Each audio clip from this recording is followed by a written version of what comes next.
그림을 한번 볼까요?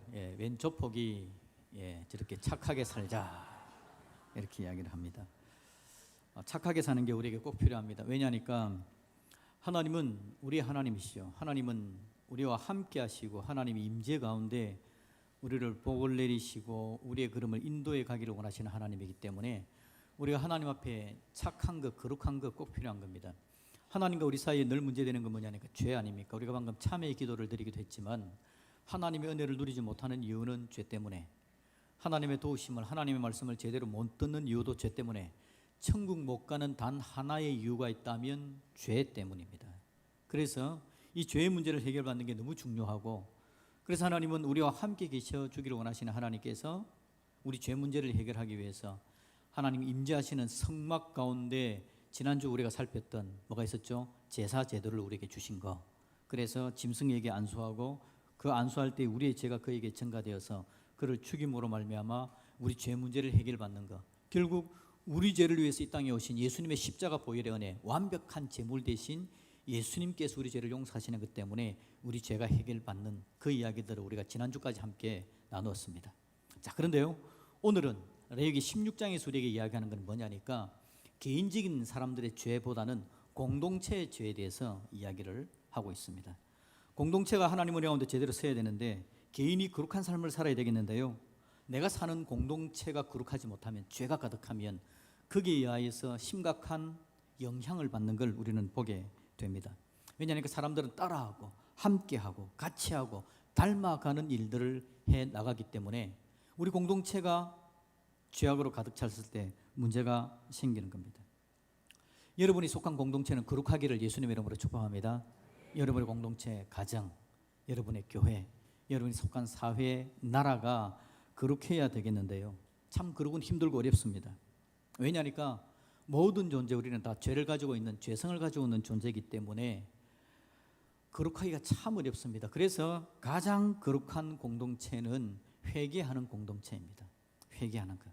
어디가 제일 거룩하다라고 말을 못합니다. 어떤 사람들이 모이면 그 사람들은 행복하다, 거룩하다 말 못합니다. 똑같습니다. 그런데 회개하고 있느냐 있지 않느냐, 회개하는 공동체인가 아닌가, 그게 중요한 거죠. 우리 광주드림교회는 회개하는 공동체가 되기를 예수님의 이름으로 축복드립니다. 우리 하나님께서 공동체에 대해서 이야기하는데 오늘 레위기 16장은 공동체의 죄 문제를 해결하는 부분이다 라고 말씀을 드렸습니다. 그런데 여러분 16장 2절을 먼저 한번 봅시다. 16장 2절에 보시면 그렇게 이야기합니다. 여호와께서 모세에게 이르시되 네 형 아론에게 이르라, 성소의 휘장 안 법궤 위 속죄소 앞에 아무 때나 들어오지 말아라. 그리하여 죽지 않도록 하라. 이는 내가 구름 가운데서 속죄소 위에 나타남이니라. 하나님께서 그렇게 이야기합니다. 그러면서 죽지 않도록 하라라고 이야기합니다. 잘못 가면 죽는다는 겁니다. 제사장이 하나님 앞에 제사 지낸다고 잘못 나가면 죽는다라는 겁니다. 실제 죽은 일이 발생했죠.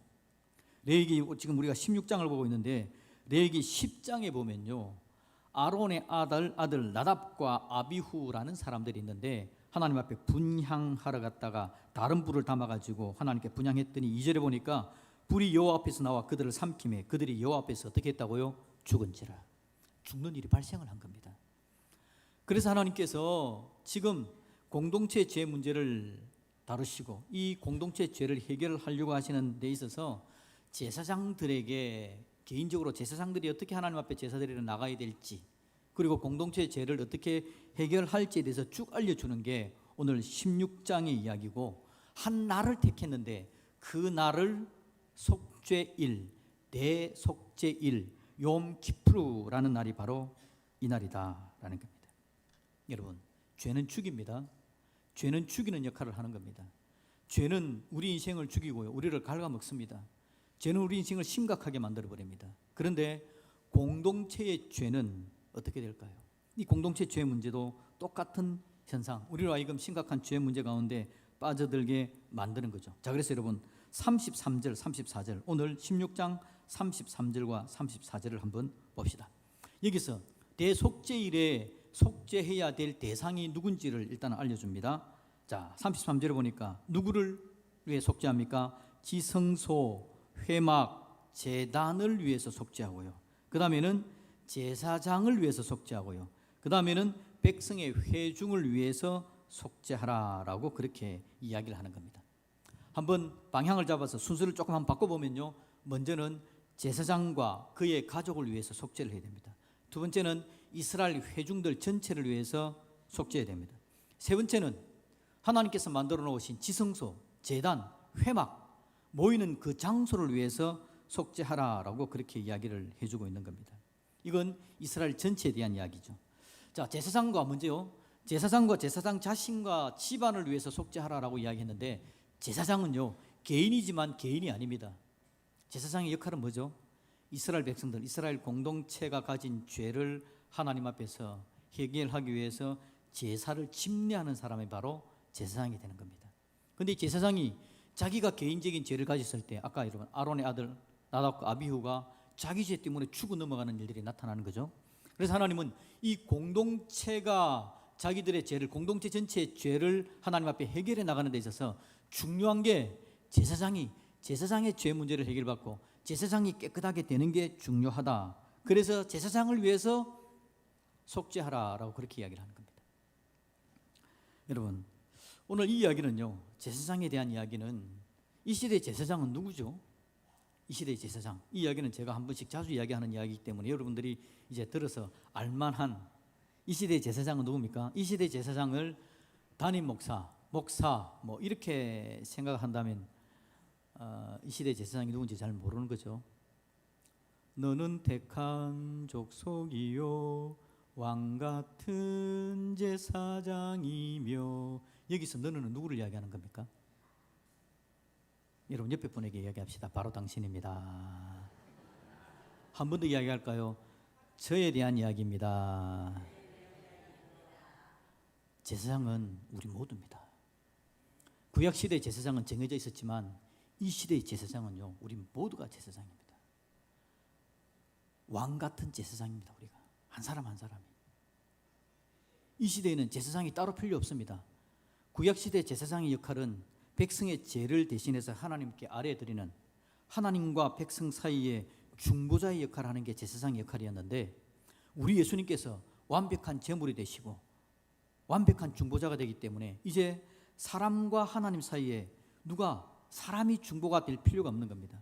그래서 우리는 모두는 우리 발로, 우리의 힘으로, 우리의 의지로 하나님께로 나아가 하나님께 기도하고 하나님께로 다이렉트로 나아갈 수 있는 사람들이죠. 그래서 우리 모두가 다 제사장이 되는 겁니다. 그러니 여러분, 우리 모두가 제사장입니다. 그래서 제사장은 뭘 지금 걱정하라고요? 제사장이 자기 죄를 지금 용서 안 받고 속죄를 하는 이유는 뭡니까? 공동체를 위해서. 공동체가 하나님 앞에 아름답게 서야 되는데 제사장이 부족하고 연약하고 죄악으로 가득 차면 공동체를 어지럽히니까 제사장이 거룩해야 해야 된다고요.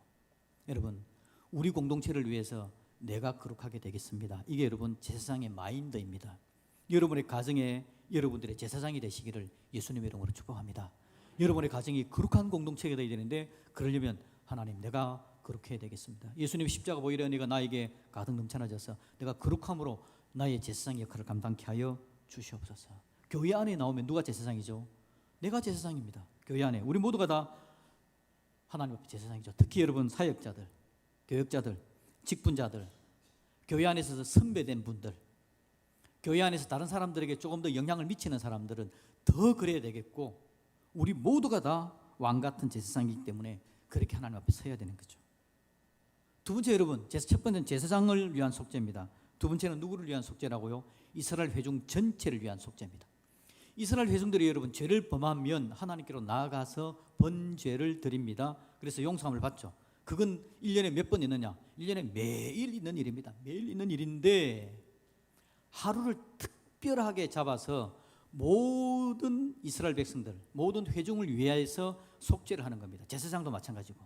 이 날이 속죄일, 1년에 한 번 하는 날입니다. 1년에 한 번 딱 있는 날인데, 이날 하는 일 중에 하나 중요한 거, 회중을 위한 속죄의 역할을 하는 데 있어서 중요한 행사가 하나 있는데, 제사장은요 염소 2마리를 가져옵니다. 염소 2마리를 가져와가지고요 이 2마리를 제비를 뽑습니다.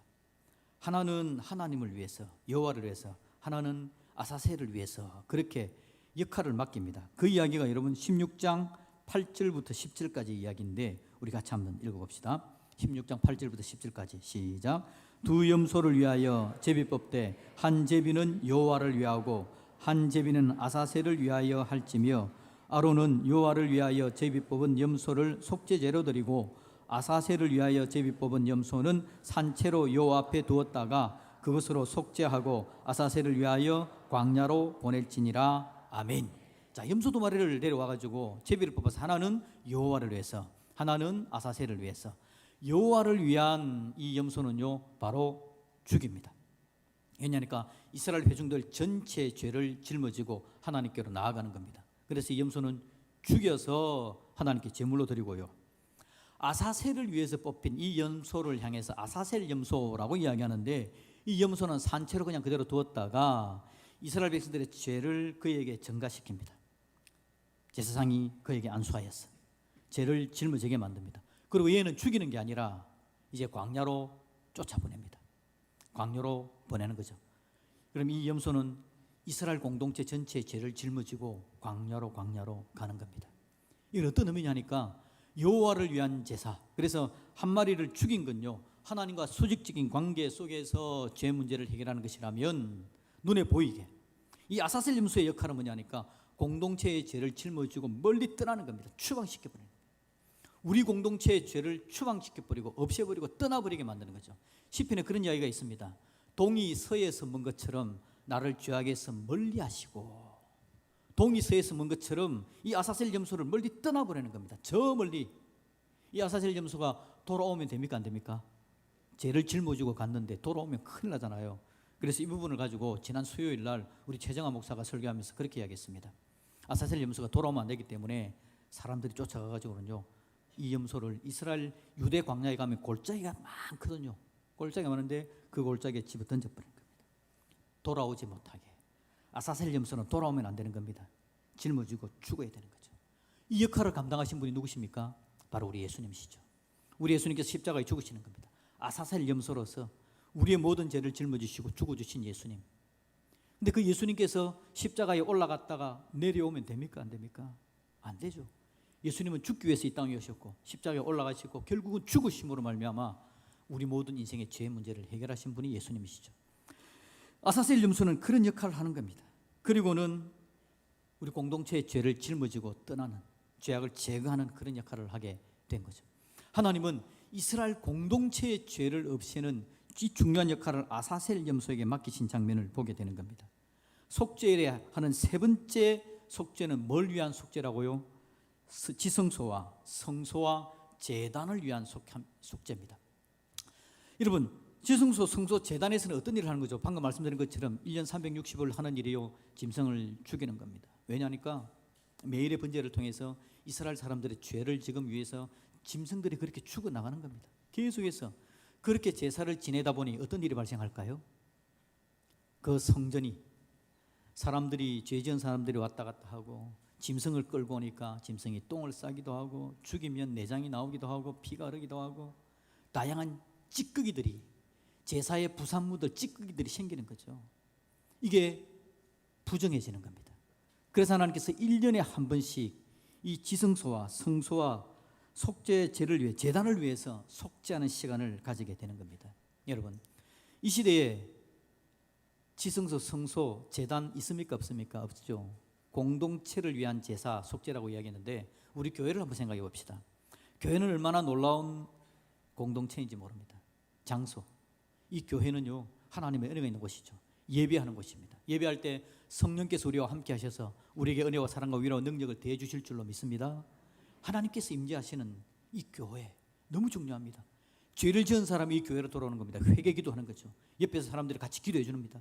그의 죄가 용서함을 받고 거듭나서 새롭게 하나님의 사람으로 달려가는 놀라운 역사도 나타납니다. 이 교회는요 놀라운 하나님의 능력이 넘쳐나지는 곳입니다. 상처 입은 사람이 교회로 와서 상처를 치유받기도 하고요. 그런데 그 역할을 했던 구약의 성막이 죄가 생겨서, 문제가 생겨서 속죄를 해야 되는 거죠. 오늘 이 시대의 교회도 마찬가지입니다. 교회는 거룩하고 하나님 은혜가 넘쳐나는 곳인데 여기에 지금 나오는 사람이 누구라고요? 제가 옵니다. 여기 또 누가 옵니까? 여러분이 옵니다. 우리가 나오는 거죠. 우리는 어떤 속성을 가진 사람들입니까? 죄성을 가진 존재들입니다. 하나님 앞에 나와 참회 기도를 드리고 또 살아가는 가운데 또 죄를 지고 나오는 겁니다. 죄를 지고 나와서 내 죄가 하나님과의 관계에서 해결이 되어지지만 내가 이 죄를 들고 나와서 내 옆에 있는 사람에게 영향을 미치기도 합니다.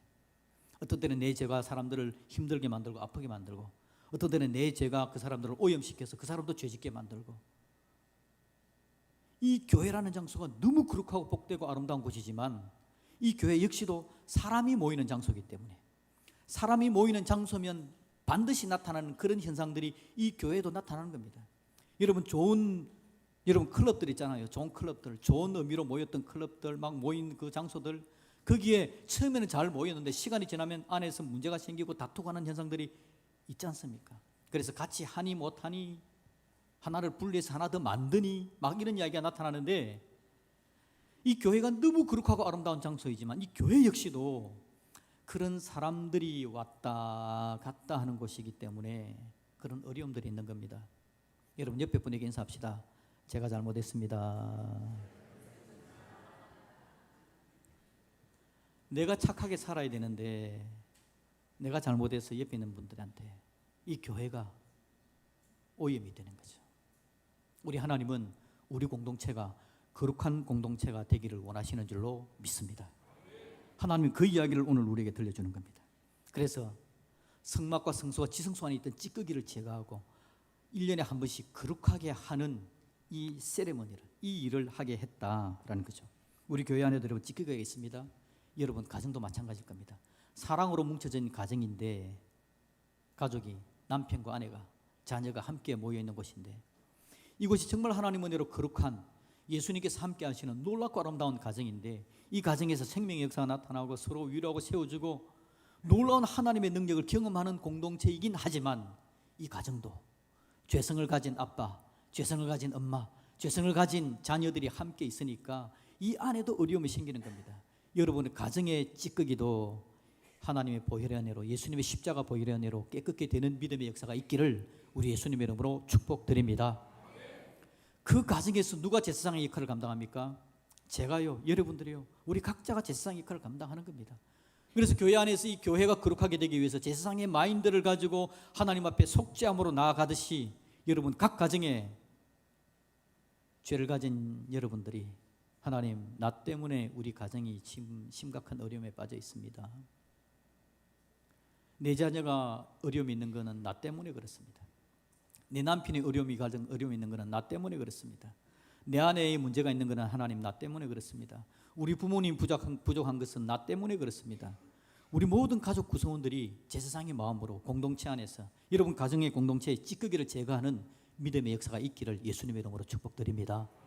그건 힘으로 노력으로 되는 거 아닙니다. 그래서 오늘 본문을 보니까요, 뭐라고 이야기하냐니까 29절에 그렇게 이야기합니다. 29절에 너희는 영원히 이 규례를 지킬지니라. 일곱째 달 곧 그 달 10일에 너희는 뭐라고요? 스스로 괴롭게 하고 아무 일도 하지 말되 라고 이야기합니다.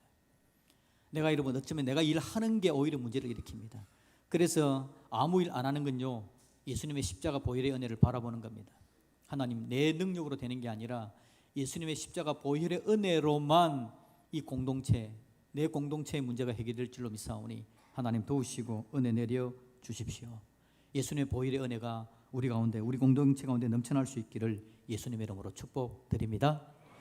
이 공동체 여러분, 이 대속죄는 1년에 한 번 하는 거다라고 이야기했습니다. 31절에 보시면 그렇게 이야기합니다. 이는 너희에게 안식일 중에 안식일인즉, 안식일 중에 안식일이다.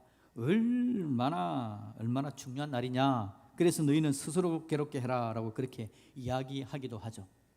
이날 여러분 1년에 한 번 있는 날인데, 이날 여러분 이 날을 욤키푸르라고 제가 말씀을 드렸습니다. 혹시 들어보셨습니까?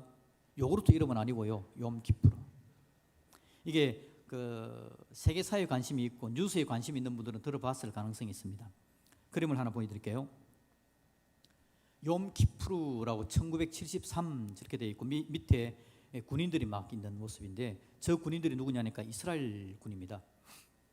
욤키푸르는 뭐냐니까, 여러분 이스라엘이 나라가 만들어졌잖아요. 세계적 2차 대전 끝나고 나서 이스라엘 나라가 이제 건국을 합니다. 그러고 나서 이 나라가 세워져 가는데 주변에 있는 중동 지역에 있는 나라들이 이슬람 국가들이 싫어하죠. 그래서 전쟁이 일어납니다. 1차 중동 전쟁, 2차 중동 전쟁, 3차 중동 전쟁이 있었습니다. 그런데 이 전쟁을 통해서 이스라엘이 정말 힘든데 어려움 속에서도 대반격을 해가지고는 크게 전쟁에서 나중에는 승리를 합니다. 나중에 3차 전쟁에서는 확실히 이기고요. 그런데 욤키푸르는 4차 중동 전쟁입니다. 욤키푸르 주변에 있는 중동 국가들이 이제는 머리에 이제 골치 아파서 이제 마음을 모으는 겁니다. 이스라엘을 보기는 싫고 적을 꺾어버려야 되는데 어떻게 할까 고민을 하다가 날짜를 잡습니다. 함께 힘을 모으기로 하고 합동작전으로 같이 공격을 해 들어가기로 하고 날짜를 정하는데 그 날짜가 바로 욤키푸르 대속죄일. 이스라엘 백성들은요 대속죄일이 되면 유대인들은 요즘도 25시간 동안 25시간 동안 금식하면서 자기 죄를 하나님께 돌아보는 그런 시간들을 가지는 거죠. 그래서 모두가 다 거기에 시간을 보내고 있을 때 갑자기 공격을 해 나가기로 결정한 거죠. 그러고는 욤키푸르 전날 대대적인 공격을 해오는 겁니다. 그래서 이스라엘이 거의 나라가 없어질 뻔했는데 다시 회복되어져서 저 전쟁에서 이겨서 지금 남아있는 욤키푸르 이야기를 하는 이유는 뭐냐니까 여러분 좀 기억하시라고 하는 이야기입니다. 대속죄일이 그런 날이다라는 거죠. 이 대속죄를 여러분 대할 때에 오늘 이스라엘 백성들이 어떻게 했다고요? 스스로 괴롭게 했다. 아무 일도 하지 않았다라고 이야기하는 겁니다. 속죄일을 대하는 태도는 바로 이것입니다. 우리가 대속죄일이라는 이야기가 성경에 나올 때 레위기 16장을 읽을 때에 여러분 공동체의 죄를 없애기를 원하시는 하나님의 마음을 우리 마음에 새길 수 있기를 예수님의 이름으로 축복드립니다. 하나님, 이 날이 정말 중요한 날이네요.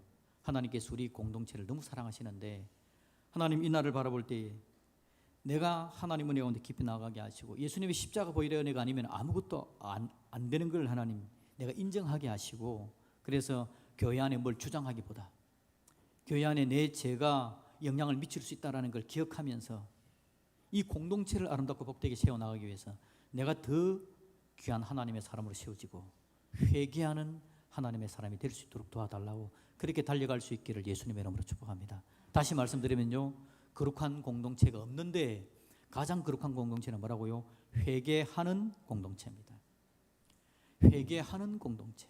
하나님의 말씀을 바라보면서 오늘 내 가정의 문제는 누구에게서 왔나? 모두가 다 스스로 회개하는 공동체. 우리 교회 광주드림교회도 마찬가지입니다. 이 교회가 정말 하나님께서 세우신 아름다운 교회입니다. 이 교회 안에 구원의 역사가 나타나지고 치유의 역사가 있고 사람들이 은혜 받고 사람들이 회복되고 성장하고 양육되어지는 놀라운 역사가 있는 교회입니다. 그럼에도 불구하고 이 교회 안에도 공동체에 똑같이 있는 문제들이 나타날 때에 내 마음에 하나님, 이 문제는 누구 때문에 그렇습니다?